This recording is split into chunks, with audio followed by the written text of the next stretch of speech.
नमस्कार दोस्तों, मेरा नाम है शशिकांत पंडित और आप देख रहे हैं मूनस्टोन क्लासेस। तो हम ज्योग्राफी क्लास 10th की ज्योग्राफी की first chapter resource and development की सेकंड पार्ट में है। इस पार्ट में जो फर्स्ट पार्ट था उसमें हम लोग ने रिसोर्स क्या होता है, क्लासिफिकेशन ऑफ रिसोर्स, फिर रिसोर्स किस तरह से डिप्लीट हो रहा है, क्या क्या कारण है, सस्टेनेबल डेवलपमेंट के बारे में हम लोग पढ़ा, रिसोर्स प्लानिंग की क्या ज़रूरत है, क्यों ज़रूरत है इंडिया में, उन सब के बारे में मैंने पार्ट 1 में डिस्कस कर चुका हूँ। तो अगर आप पार्ट 1 नहीं देखे तो उससे पहले देख लीजिए, फिर इसे कंटिन्यू कीजिए, बहुत ईजी हो जाएगा। और इस वीडियो को अंत तक देखिए, बहुत ही इंटरेस्टिंग होने वाली है। और अगर अच्छा लगे तो लाइक शेयर सब्सक्राइब ज़रूर कर दीजिएगा। तो पार्ट 2 शुरू करते हैं, जिसमें हम लोग सबसे पहले पढ़ेंगे लैंड रिसोर्सेज के बारे में। ठीक है, that we live on land, we perform our economic activities on land and we use it in a different ways. ठीक है, land is a natural resource of utmost important. Land जो है पूरे अर्थ में ऑलमोस्ट 30% जो है वो लैंड है और 70% क्या है, वाटर है। तो लैंड जो है वो परसेंटेज कम है इन कंपैरिजन टू वाटर। और जितने भी लिविंग क्रिएचर्स हैं, most of the living creatures वो लैंड पे ही है। और अगर ह्यूमंस का ले लें हम लोग, तो ह्यूमंस की जितने भी एक्टिविटीज़ है वो सब कुछ लैंड पे ही होती है। कुछ कुछ एक्टिविटीज़ हैं जिसमें हम लोग एयर या वाटर में करते हैं, लेकिन 99% जो एक्टिविटीज़ है वो तो लैंड पे होती है। तो इसीलिए लैंड रिसोर्स हमारे लिए बहुत ही इम्पॉर्टेंट है, बेसिकली ह्यूमंस के लिए। It supports natural vegetation, land support करती है वाइल्ड लाइफ को, ह्यूमन लाइफ को, economic activities, day to day life के जितने भी इकोनॉमिक एक्टिविटीज है वो सब लैंड ही सपोर्ट करिए। ट्रांसपोर्ट एंड कम्युनिकेशन सिस्टम, जो इंडिया में जितना भी ट्रांसपोर्ट कम्युनिकेशन सिस्टम है ऑलमोस्ट 90% तो वो लैंड पे ही हो रही है ना। तो इसीलिए land resource is a very very important resource. But land के साथ एक लिमिटिंग फैक्टर ये है कि land is asset of finite magnitude, बहुत लिमिटेड है, 30% ऑफ द लैंड है। और हम लैंड को एक्सटेंड तो नहीं कर सकते ना, लैंड रबड़ तो नहीं है कि इसको खींच करके उसे बड़ा कर दिया जाए। तो लैंड एक फाइनाइट रिसोर्स है, जितना भी रिसोर्सेस है हम उसे प्लानिंग अच्छे से प्लान करके ही अ, रह सकते हैं। जैसे कि इंडिया जो है, पूरे वर्ल्ड का जो 2% जो लैंड है वो इंडिया के अंदर आता है, लेकिन पॉपुलेशन कितनी है वर्ल्ड की, तो 20% पॉपुलेशन इंडिया होल्ड करता है। सो जस्ट 2% में, इसीलिए हमें अपने रिसोर्सेज को, लैंड रिसोर्स को स्पेशली बहुत अच्छे से प्लान करना होगा। ठीक है, land under important relief features, relief feature जैसे कि plains, mountains, plateaus, desert, coastal areas, ये सब रिलीफ फीचर है। लेकिन इस चैप्टर में बस 3 ही रिलीफ फीचर के बारे में बताई गई है, ब्रॉडली जिसे क्लासिफाई किया गया है, वो plains, mountains and plateaus. Plains जो है वो इंडिया का ऑलमोस्ट 43% एरिया कवर करता है, और plains which provide facilities for agriculture and industry. और ये बहुत ज़्यादा हाईली पॉपुलेटेड जोन होता है, प्लेन्स एरिया में पॉपुलेशन जो होती है वो बहुत ज़्यादा होती है। ठीक है, क्योंकि बहुत फेवरेबल क्लाइमेट होती है, एग्रीकल्चर बहुत ज़्यादा होता है, रिवर्स वगैरह बहुत ज़्यादा, इंडस्ट्रीज बहुत ज़्यादा है, इसीलिए प्लेन्स में मोस्ट ऑफ द पॉपुलेशन रहती है। जैसे आपको पता होगा इंडो गैंजेटिक जो प्लेन है, पंजाब, हरियाणा, उत्तर प्रदेश, बिहार, झारखंड, वेस्ट बंगाल, इन सब एरियाज में ज़्यादातर लोग रहते हैं।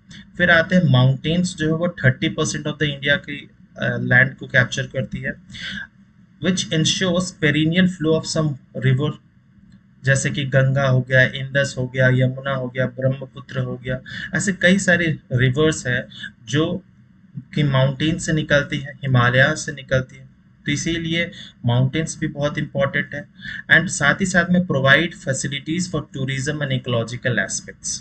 ठीक है, टूरिज्म के लिए भी बहुत ज़्यादा हेल्प करती है। फिर आते हैं प्लेटूज। प्लेटूज जो है वो 27% इंडिया की लैंड को कैप्चर करती है। और टिश्यू कैसे हेल्प करती है, तो it possesses rich reserves of minerals, fossil fuels and forest.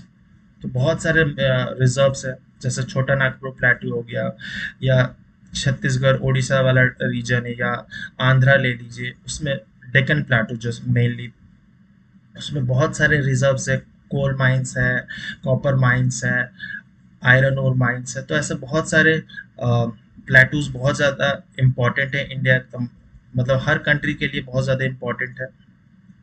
तो माउंटेन्स और प्लेटूज में डिफरेंस क्या है? प्लेटूज बेसिकली एक टेबल टॉप लाइक स्ट्रक्चर होता है, एक फ्लैट ऊपर में स्ट्रक्चर होता है। माउंटेन्स बट क्या होता है, उसमें स्लोप होता है, जेंटल स्लोप होता है। ठीक है, तो ये बेसिक फीचर है। फिर हाइट का भी डिफरेंस हो जाता है।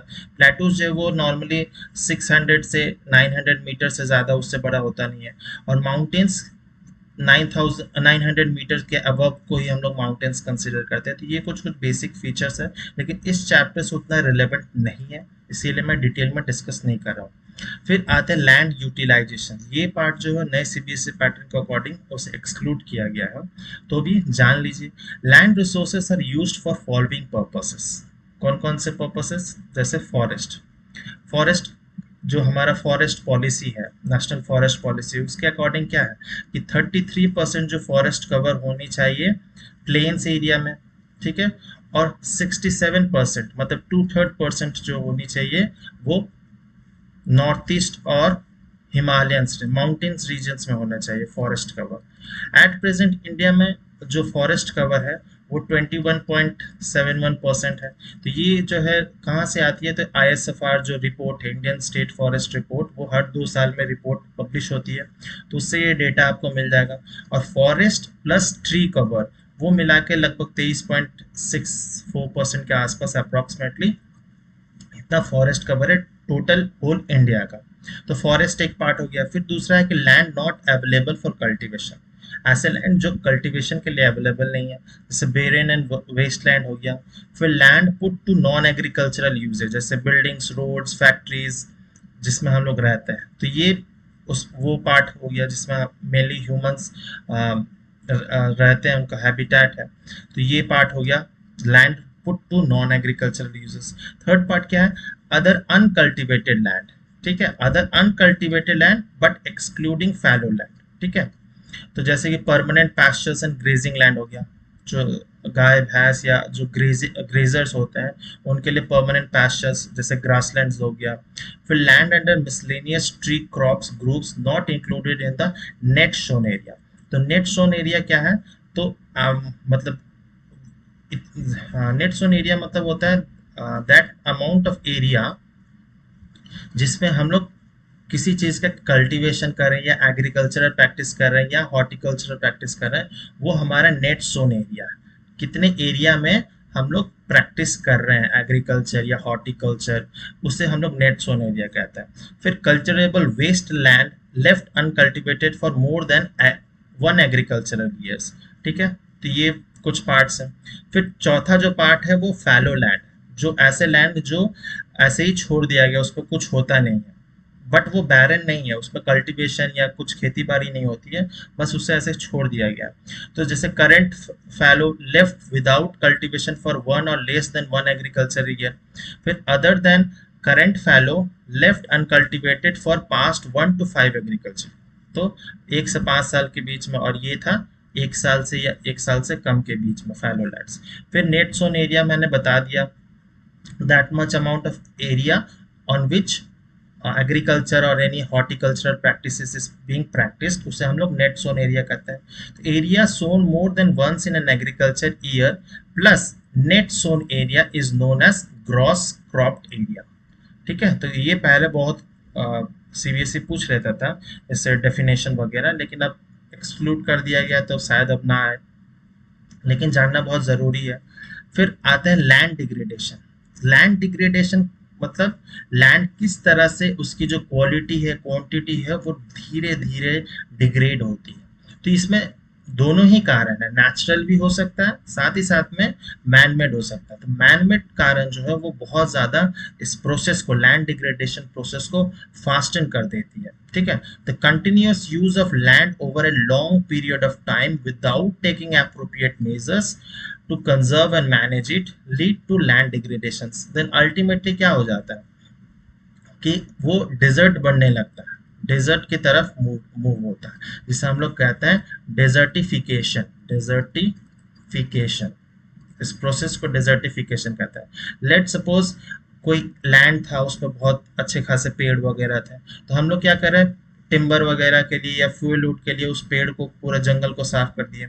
जंगल साफ करने से क्या हो गया, जो वॉट वाटर होल्डिंग कैपेसिटी थी या सॉइल को होल्ड करने की कैपेसिटी थी, वो फॉरेस्ट प्ले करता था इंपॉर्टेंट रोल।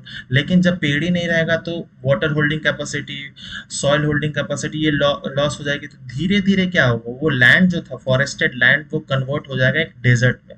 इसी प्रोसेस को डेजर्टिफिकेशन कहते हैं। तो कुछ मेजर्स हैं जिससे हम लोग लैंड डिग्रेडेशन को सॉल्व कर सकते हैं। जैसे कि पहला प्रोसेस जो है एफोरेस्टेशन या रिफॉरेस्टेशन भी कर सकता है। एफोरेस्टेशन होता है और रिफॉरेस्टेशन में डिफरेंस है। रिफॉरेस्टेशन वैसे उसको कहा जाता है जहां पर पहले पेड़ थे, किसी कारणवश वो पेड़ हट गए थे नेचुरल या आर्टिफिशियल कारण के वजह से, फिर वहां पर फिर से दोबारा अगर पेड़ लगाया जाए उसे हम लोग रिफॉरेस्टेशन कहेंगे। एफोरेस्टेशन उस जगह पे कहा जाएगा जहां पर पेड़ कोई पेड़ नहीं था, हम लोग अलग से पेड़ बना लगा रहे हैं और उसे फॉरेस्ट के शेप में ला रहे हैं, तो उस केस को हम लोग कहेंगे एफोरेस्टेशन। सो डिफरेंस है एफोरेस्टेशन एंड रिफॉरेस्टेशन। फिर proper management of grazing, over grazing ना हो जाए, ठीक है, तो इससे हम लोग कंट्रोल कर सकते हैं लैंड डिग्रेडेशन को। फिर stabilising of sand dunes by growing thorny bushes, ये सिर्फ डेजर्ट्स में बेसिकली होता है। थॉर्नी बुशेस ग्रो करने से वो क्या करता है, सॉइल को होल्ड करके लगता है, इसीलिए जो सैंड ड्यून्स होते हैं वो स्टेबलाइज हो जाती है। नहीं तो इधर उधर मूव करेंगे तो क्या होगा, धीरे धीरे करके आसपास के एरियाज भी डेजर्ट डेजर्ट बनते चले जाएंगे। फिर control of mining activities, mining activities अगर आप झारखंड और उड़ीसा छत्तीसगढ़ साइड में जाएंगे तो ऐसे बहुत सारे लैंड देखने मिलेगा जो पूरी तरह से अबंडेंट है, पूरी तरह से डिग्रेड हो चुकी है और वहां पर कोई भी प्लांट ग्रो ही नहीं करता है। क्यों? क्योंकि अनकंट्रोल माइनिंग एक्टिविटीज होती थी, बहुत सालों से हो रही थी, ठीक है, तो उसके कारण से भी हो सकता है। तो अगर हम लोग माइनिंग एक्टिविटीज को एक प्रॉपर कंट्रोल्ड मैनर में करें तो लैंड डिग्रेडेशन से बच सकता है। फिर अवॉइड ओवर इरिगेशन, बहुत बहुत जगहों में क्या होता है, हम लोग बहुत ज़्यादा पानी दे देते हैं, उससे सॉइल की जो क्वालिटी है वो बहुत ज़्यादा खराब होने लगती है। तो ओवर इरिगेशन या लेस इरिगेशन भी अच्छा नहीं है। तो optimum amount of water provide करने से खेती भी अच्छी होगी और लैंड का जो सॉइल की क्वालिटी है वो भी मेंटेन रहेगी। तो ओवर इरिगेशन नहीं करना चाहिए। फिर over use of fertilisers, pesticide, जो केमिकल फर्टिलाइजर्स पेस्टिसाइड आजकल यूज होता है वो भी नहीं करना चाहिए। इन सब कारणों से हम लोग, इन सब मेजर्स से हम लोग लैंड डिग्रेडेशन की जो प्रॉब्लम है उसे सॉल्व कर सकते हैं। फिर अब समझ लेते हैं सॉइल एज ए रिसोर्स, ठीक है, ये बहुत इंपॉर्टेंट टॉपिक है इस चैप्टर से। Soil is the most important renewable natural resource, ये रिन्यूएबल है, लेकिन ऐसा नहीं है कि आज हम लोग यूज कर लिया और कल वो फिर रिन्यू हो जाएगा, ऐसा नहीं है। बहुत साल, हजारों साल, मिलियंस ऑफ ईयर लगता है सॉइल बनने में। It is the medium of plant growth and support different types of living organism on the earth. तो ये सिग्निफिकेंस है सॉइल की, इसे तो सबको पता ही होगा। The soil is a living system, ठीक है, तो सॉइल एक डेड सिस्टम नहीं है, बिल्कुल भी नहीं है, वो लिविंग सिस्टम, बहुत सारे लिविंग क्रिएचर्स उसमें ग्रो करते हैं, सर्वाइव करते हैं, ठीक है। हम लोग धीरे धीरे पढ़ेंगे कि ऑर्गेनिक ह्यूमस होता है, एयर प्रेजेंट होता है, माइक्रो ऑर्गेनिज्म प्रेजेंट होता है। तो सॉइल एक लिविंग सिस्टम है। It takes millions of year to form a soil up to a few centimetre in depth, बहुत मिलियंस ऑफ ईयर लग जाता है एक सर्टेन सेंटीमीटर ऑफ सॉइल बनने के लिए, ठीक है। तो कौन कौन से इंपॉर्टेंट फैक्टर्स है सॉइल बनने के लिए? सबसे पहला फैक्टर है रिलीफ, वो प्लेन एरिया है, माउंटेन्स है या वोल्केनिक ओरिजिन है, वो इम्पॉर्टेंट है। फिर पेरेंट रॉक और द बेड रॉक इम्पॉर्टेंट है। फिर क्लाइमेटिक कंडीशंस क्या है उस एरिया की, vegetation and other forms of life, and time, ये सब इंपॉर्टेंट फैक्टर्स है leading to the formation of a soil, ठीक है। Various forces of nature such as change in temperature, action of running water, wind, glaciers, activities of the decomposers contribute to the formation of soil। तो कौन कौन से factor है? जैसे कि change in temperature, temperature बढ़ने से, कम होने से, या action of running water, wind से, ग्लेशियर्स से। फिर एक्टिविटीज ऑफ डिकम्पोजर्स, जैसे कि अर्थवर्म्स हो गए, कुछ इंसेक्ट हो गए जो डिकम्पोज करते हैं बायोलॉजिकल वेस्ट को, उसे हम लोग डिकम्पोजर्स करते हैं, ये सब कंट्रीब्यूट करते हैं for the formation of soil, ये भी बहुत इंपॉर्टेंट है। Chemical and organic changes which take place in the soil are equally important, ठीक है। केमिकल एंड ऑर्गेनिक चेंजेस भी जो टेक प्लेस होते हैं सॉइल में वो भी बहुत ही ज्यादा इंपॉर्टेंट है। Soil also consist of organic humus and inorganic material. मैं जैसे बोल रहा था ना कि सॉइल में ऑर्गेनिक ह्यूमस भी कंटेंट होता है, ठीक है, एंड इनऑर्गेनिक मटेरियल्स भी प्रेजेंट होते हैं, जैसे कि कुछ कुछ इंपॉर्टेंट मिनरल्स हो गया, नाइट्रोजन, फास्फोरस, पोटेशियम, इन सब मिनरल्स भी प्रेजेंट होते हैं, इसीलिए लिविंग सिस्टम है सॉइल। अब हम लोग सॉइल प्रोफाइल के बारे में थोड़ा जान लेते हैं। तो सॉइल प्रोफाइल बेसिकली सबसे ऊपर में एक छोटी सी बहुत वन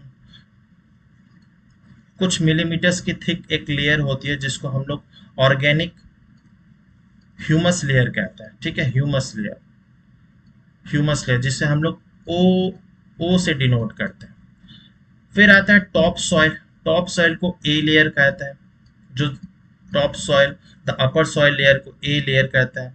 फिर सब सॉइल को weathered rock, sand and silt clay, इनको हम लोग सब सॉइल लेयर को बी लेयर कहते हैं। फिर उससे नीचे आता है substratum, weathered parent rock material, substrate इसको कहते हैं सी लेयर। एंड सबसे जो नीचे होता है unweathered parent rock bed rocks, उसे आर आर लेयर कहते हैं। तो ये सारे सॉइल के प्रोफाइल्स हैं। तो सबसे नीचे में क्या होता है अनवेदर्ड पेरेंट रॉक होती है, ये बड़े बड़े पत्थर होते हैं नीचे में, ऐसे ऐसे बड़े बड़े पत्थर होते हैं। धीरे धीरे क्या होता है इनकी साइज जो है जितना जितना हम लोग ऊपर जाते जाएंगे इसकी साइज डिक्रीज होते जाएगी और फाइन सॉइल जैसे क्लेई सॉइल या लोमी सॉइल बन जाता है, ठीक है। तो धीरे धीरे ऊपर जितना सॉइल प्रोफाइल में ऊपर जाएंगे हम लोग का साइज जो है वो सॉइल का वो डिक्रीज होते जाएगा। तो सबसे ऊपर में लेयर था ऑर्गेनिक ह्यूमस लेयर जिसे ओ लेयर कहते हैं। फिर टॉप सॉइल लेयर जिसे ए लेयर, बी लेयर को हम लोग कहते हैं सब सॉइल लेयर, ठीक है। सी जो है substratum weathered parent rock material, ठीक है। फिर सबसे नीचे वाला जो हिस्सा होता है अनवेदर्ड पेरेंट बेड रॉक। तो ये है सॉइल प्रोफाइल। इसमें ज़्यादा डिटेल में इस चैप्टर में दिया नहीं है, लेकिन मैंने तो भी जितना भी हो सकता था मैंने डिटेल में बता दिया। फिर अब समझ लेते हैं टाइप्स ऑफ सॉइल्स जो इंडिया में प्रेजेंट है मेनली, ठीक है। तो ऊपर में देख लेंगे सबसे ग्रीन पार्ट से जो डिनोटेड है हिमालयन रीजन में से हम लोग फॉरेस्ट या माउंटेन सॉइल कहेंगे। फिर ये जो लेयर है ये कौन सा है, तो ये एलुवियल सॉइल का है, तो पूरे नॉर्दर्न इंडिया ईस्टर्न पार्ट्स में, साथ ही साथ में कुछ कोस्टल एरियाज में भी, महानदी कावेरी डेल्टा बेसिन्स में भी हमें एलुवियल लेयर मिलेगा। फिर रेड एंड येलो लेयर ये कहाँ का है, झारखंड, छत्तीसगढ़, उड़ीसा, आंध्र प्रदेश, कर्नाटक, तमिलनाडु में प्रेजेंट मिलता है। फिर ब्लैक सॉइल लेयर जिसे रेगूर सॉइल भी कहा जाता है वो मेनली मध्य प्रदेश, गुजरात, महाराष्ट्र, आंध्र प्रदेश इसमें प्रेजेंट है, तेलंगाना वगैरह में। लैटराइट सॉइल भी है, लैटराइट सॉइल भी जो वेस्टर्न घाट्स, कुछ कुछ मध्य प्रदेश, उड़ीसा में प्रेजेंट है, या थोड़े बहुत नॉर्थ ईस्टर्न स्टेट्स में भी प्रेजेंट है, वो लैटराइट है। और जो लास्ट लेयर जो सैंडी सॉइल या एरिड सॉइल जो हमारा डेजर्ट एरिया में पाया जाता है, ये मैप से बहुत बार मैपिंग के लिए भी क्वेश्चंस आते हैं ज्योग्राफी से, तो आपको मैप प्रैक्टिस करना भी बहुत ज़रूरी है कि कौन सा टाइप ऑफ सॉइल्स कहाँ पे प्रेजेंट होगा।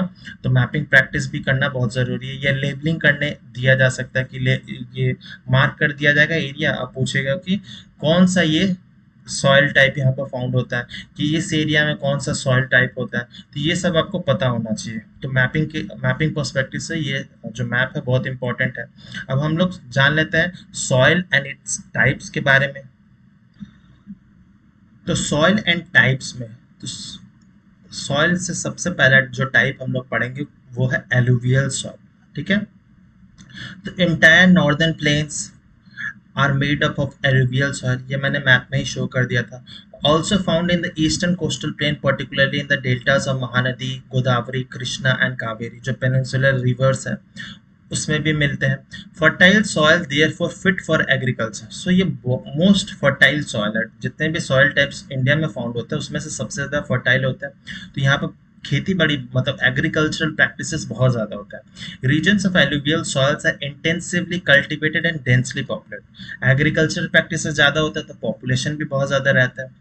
तो ये सॉइल के कैरेक्टरिस्टिक्स क्या है, तो rich in potash, phosphoric acid, lime, ये तो याद ही करने वाली चीज, इसमें ऐसा कुछ समझाना नहीं है, ये कैरेक्टरिस्टिक्स याद ही करने होंगे।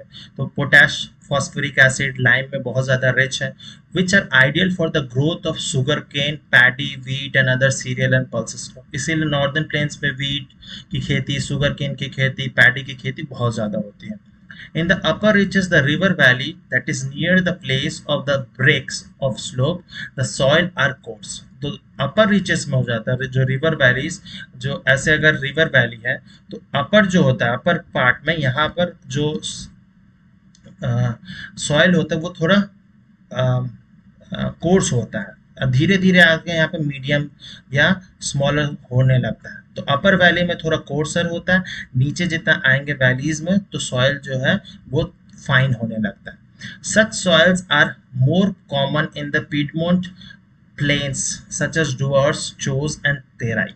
तो पीडमोंट प्लेन्स किसको बोलता है, किसको बोला जाता है, तो बेसिकली अगर ये माउंटेन्स है, माउंटेन्स है, हिल रीजन है, हिमालय का फुट हिल्स में जो सॉइल प्रेजेंट होते हैं उससे मेनली कहा जाता है पीडमोंट प्लेन्स। ठीक है, तो ये डिफरेंट डिफरेंट लोकेशन पर, जैसे दुआर जो है वो नॉर्थ ईस्टर्न इंडिया में कहा जाता है। नॉर्थ ईस्टर्न इंडिया मेनली आपको जो दार्जिलिंग के साइड में, जैसे अलीपुर दुआर बंगाल में है, कूच बिहार, इस साइड में आपको ये दुआर्स मिल जाएंगे। ठीक है, तो ये बेसिकली माउंटेन फुट हिल्स पे जो सॉइल्स प्रेजेंट होते हैं, जो कोर्स थोड़े मोटे मोटे होते हैं, उसे उसे कहा जाता है पीडमोंट प्लेन्स। तो नॉर्थ ईस्टर्न इंडिया में या बंगाल साइड में, सिक्किम बंगाल साइड में से दुआर कहा जाता है।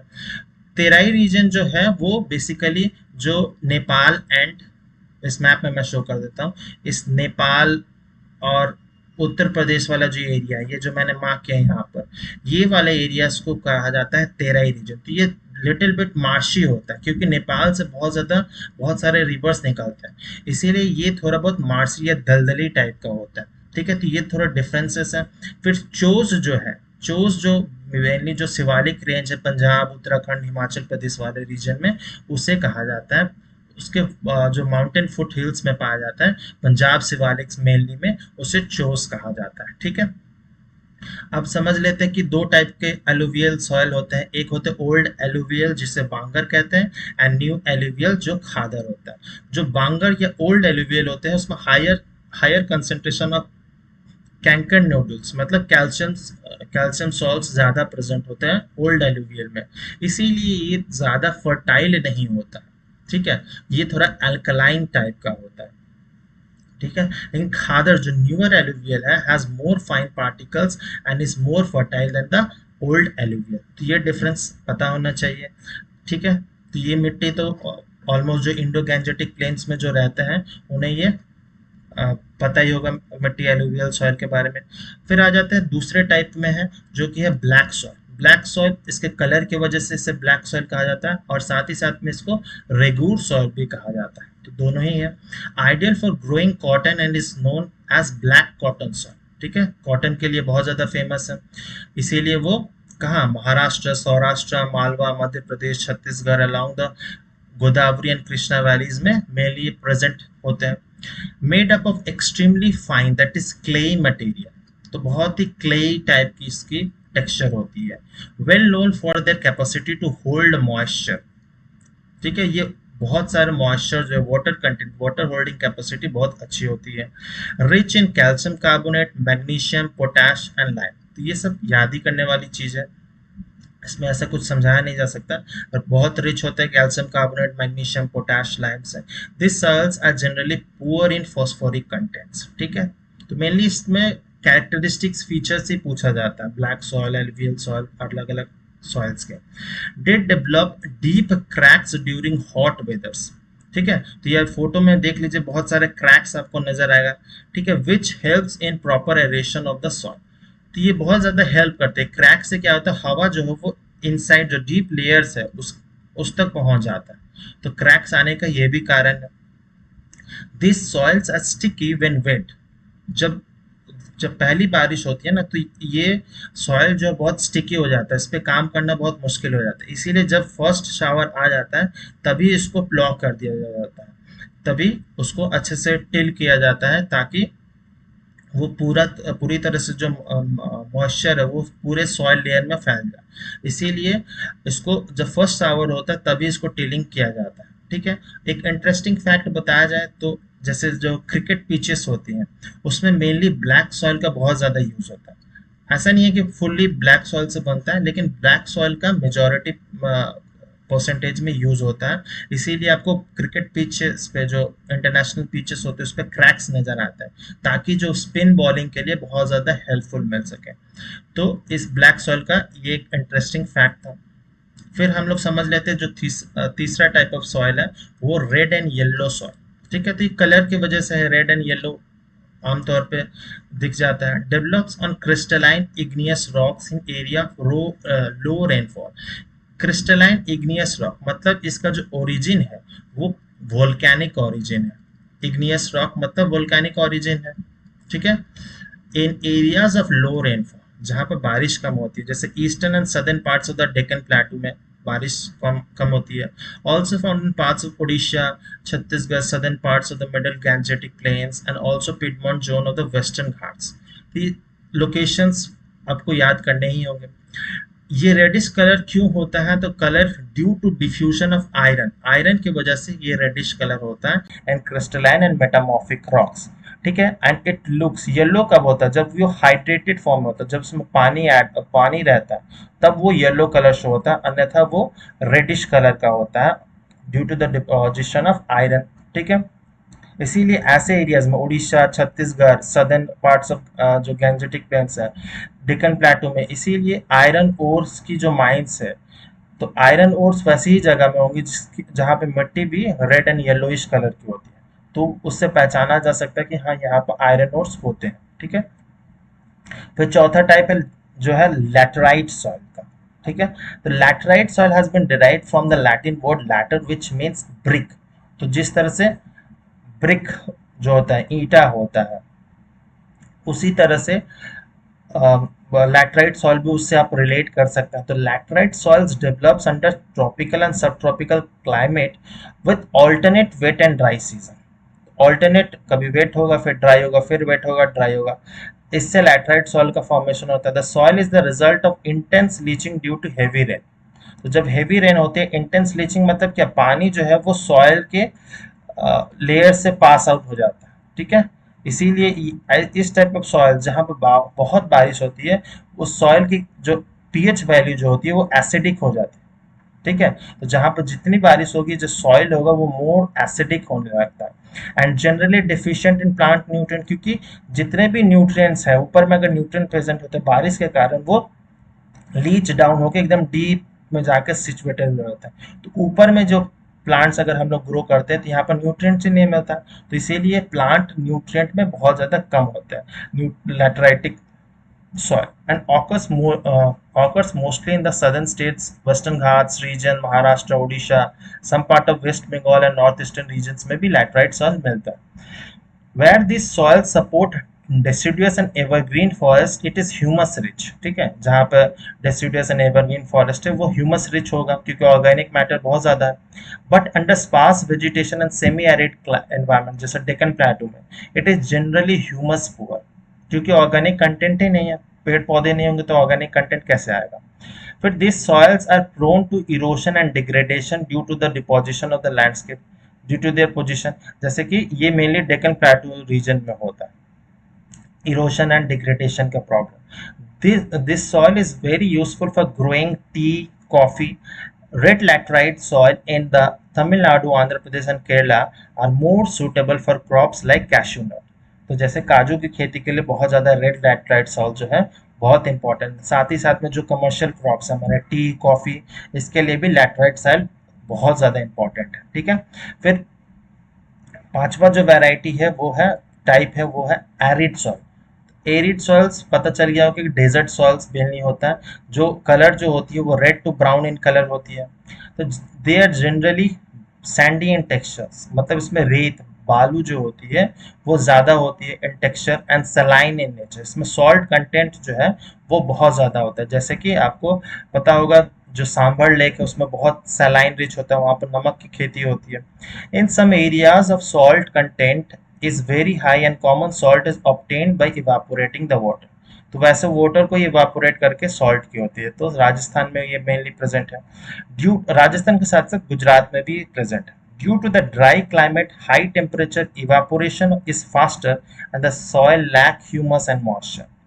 क्योंकि बहुत ज़्यादा ड्राई होता है, मॉइस्चर होता ही नहीं है, ह्यूमस कंटेंट होता ही नहीं है, हाई टेम्परेचर, तो इवापोरेशन रेट जो है वो बहुत ज़्यादा फास्टर होता है। The lower horizon of the soil are occupied by kankar because of the increasing calcium content downward.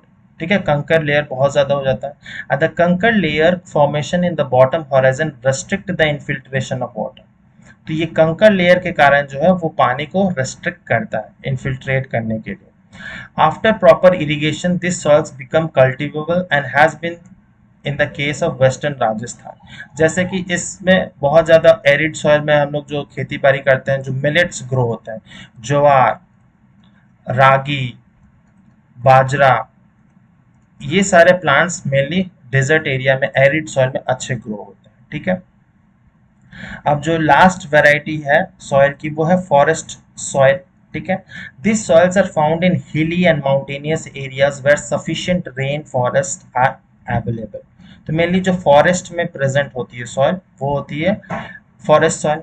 The soils texture varies according to mountain environment where there are formed. They are loamy and silty in valleys side and coarse grain in the upper slope. जो मैंने पहले ही बताया, जो अपर slope होता है वहाँ पर course होता है, और जैसे जैसे वैलीज में आएंगे हम लोग तो वहाँ पर सिल्टी होने लगता है, उसमें फाइन होने लगता है soil. It is snow cover in the snow covered areas of Himalaya this soil experience denudations and area are acidic and low humus content. जो स्नो कवर्ड एरियाज होते हैं जहाँ हाई अल्पाइन रीजन्स में होती है वो एसिडिक होते हैं एंड लो ह्यूमस कंटेंट होती है। ठीक है, the soils found in the lower part of the valleys particularly on the river terraces and alluvial fans are fertile. जो लोअर वैलीज में होते हैं, जो जैसे ब्रह्मपुत्र की वैलीज है, वहां पर सॉइल जो है बहुत ज्यादा फर्टाइल होती है। लेकिन जो अपर स्नो कवर्ड एरियाज जो हिमालयंस में होती है, फॉरेस्ट जो होती है, वहां पर लो ह्यूमस कंटेंट होती है, एसिडिक होता है, इसीलिए बहुत ज्यादा प्लांट्स अच्छे ग्रो नहीं हो पाते हैं। तो लोअर पार्ट में जो लोअर रिवर वैलीज में वहां पर अच्छे ग्रो हो जाते हैं। ठीक है, फिर अब समझ लेते हैं सॉइल इरोशन क्या होता है। तो basically the denudation of soil cover and subsequent washing down is called soil erosion। Basically मैंने पहले बताया था ना डिजर्टिफिकेशन के बारे में, जो सॉइल का धीरे धीरे डिग्रेड होना, क्वालिटी एंड क्वांटिटी बोथ, इसी को सॉइल इरोशन कहते हैं। तो रीजंस क्या है, तो रीजंस दोनों ही है, ह्यूमन एक्टिविटीज से भी हो सकते हैं और साथ ही साथ में नेचुरल फोर्सेस से भी हो सकता है। Human activities like deforestation, overgrazing, construction, mining, फिर डिफेक्टिव मेथड्स ऑफ फार्मिंग, इन सब से जो है वो ह्यूमन एक्टिविटीज, ये ह्यूमन एक्टिविटीज है जिससे सॉइल इरोशन बहुत ज़्यादा फास्टर हो जाता है। नेचुरल फोर्सेस भी है जैसे कि like wind, glaciers, water flow, इन कारणों से भी सॉइल इरोशन बहुत फास्ट हो जाता है। ठीक है, तो ये सॉइल इरोशन की पिक्चर मैंने ऐड की है। अब हम लोग समझ लेंगे कि टाइप्स ऑफ सॉइल इरोशन कौन कौन से होते हैं। तो टाइप्स ऑफ सॉइल इरोशन कौन कौन से टाइप है, मेनली इस चैप्टर में जो दिए गए हैं वो दो टाइप है, गली इरोशन एंड शीट इरोशन। तो गली इरोशन में क्या होता है, basically the running water cuts through the clayey soil and make deep channels known as the gullies. जैसे इस पिक्चर में देख लीजिए, वाटर जो है वो डीप कट्स करने लगते हैं। ठीक है, और इसके कारण क्या जो लैंड है वो बैड लैंड बनना की तरफ मूव करने लगता है। जैसे कि आपको अगर ये अगर लैंड एरिया है और फ्लो जो है, पानी का फ्लो जो है वो इस तरह से है, ठीक है, और हम लोग ने प्लोइंग जो टिलिंग की है वो इसी डायरेक्शन में कर दिया है, तो वो क्या होगा, पानी जो है वो चीरते हुए, मिट्टी को चीरते हुए जाएगा, और इससे क्या होगा, जो छोटी छोटी कैनाल्स टाइप्स की बन जाती है, गलीज टाइप के बन जाते हैं, इसको हम लोग कहते हैं गली erosion. This makes the land bad land. ठीक है, बैड लैंड मतलब उसको कल्टीवेशन या कोई भी पर्पस के लिए यूज नहीं किया जा सकता, उसीलिए bad land. And in the Chambal basin such land is known as ravines. और जो चंबल बेसिन है, जो मध्य प्रदेश और राजस्थान के जो बॉर्डर एरियाज में जो चंबल बेसिन है, वहां पर उसे रेवाइन्स कहा जाता है, जिसे हिंदी में बीहड़ कहते हैं। ठीक है, तो ये है गली इरोशन का। ठीक है, फिर अब दूसरा जो है वो शीट इरोशन। शीट इरोशन क्या होता है? When top soil over large area is washed away is known as sheet erosion. तो बेसिकली क्या होता है शीट इरोशन में? जो ऊपर की जो टॉप सॉइल लेयर होती है वो पूरी तरह से पानी से वॉश अवे हो जाता है, तो सॉइल लेयर, जो टॉप सॉइल लेयर है वो एब्सेंट हो जाता है, और डायरेक्ट जो हमें दिखाई देता है वो है सब सॉइल लेयर। तो अगर टॉप सॉइल लेयर पूरी वॉश अवे हो जाएगी तो उसमें ऑर्गेनिक कंटेंट जो ह्यूमस है वो लैक हो जाएगा, तो वो ऐसे लैंड भी जो है वो अनकल्टिवेट मतलब कल्टीवेशन के लिए यूजफुल नहीं रहेंगे। तो सीट इरोशन दूसरे टाइप ऑफ इरोशन है। Wind blows loose soil of flat और sloping land is known as wind erosion. तो विंड भी इसमें बहुत ज्यादा इंपॉर्टेंट रोल प्ले करता है सॉइल इरोशन को और फास्टन करने में। Soil erosion is also caused due to defective methods of farming. Farming अगर हम लोग सही तरह से नहीं करते हैं प्रैक्टिस, तो उससे भी होता है। Ploughing in a wrong way, that is up and down the slope from channels for a quick flow of water leading to soil erosion. जैसे मैंने बताया, अगर इस तरह से है प्लोइंग, अगर हम लोग अप एंड डाउन ऐसे कर दिए हैं और फ्लो ऑफ वाटर जो है वो सेम डायरेक्शन में, तो इससे क्या हो जाएगा? गलीज बनना शुरू हो जाएंगे, और गलीज बनेंगे तो वो बैडलैंड का शेप लेने लगेगा।